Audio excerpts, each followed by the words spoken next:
Yo, hello everyone, and welcome back to a brand new video. In today's tutorial, I'm gonna talk about affiliate marketing using Mailchimp.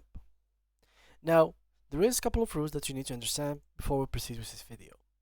It is fact that Intuit Mailchimp doesn't use affiliate marketing, yet it is possible for you to use them within your emails.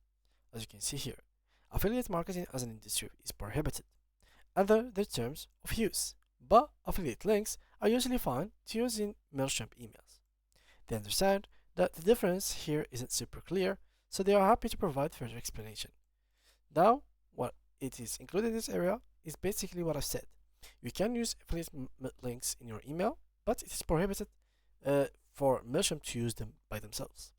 Now, how can we use them?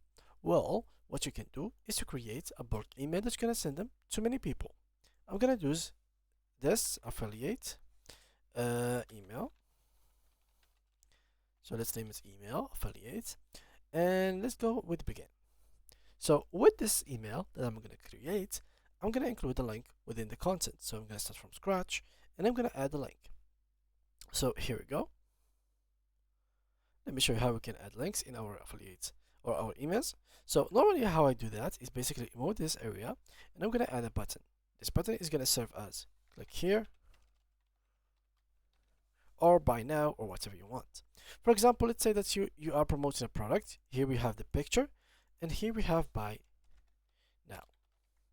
What you need to do is to add link. Click here and choose web. Enter here the URL or the affiliate marketing link and paste it right here. Open link in a new tab, then click on save. Let's try it with youtube.com, then click on save. Now just like that, whenever someone clicks on this button, it will take them to YouTube. Now click on save and send the email. Just like that, you are using Mailchimp for affiliate links. Thank you guys, and see you guys in the next video.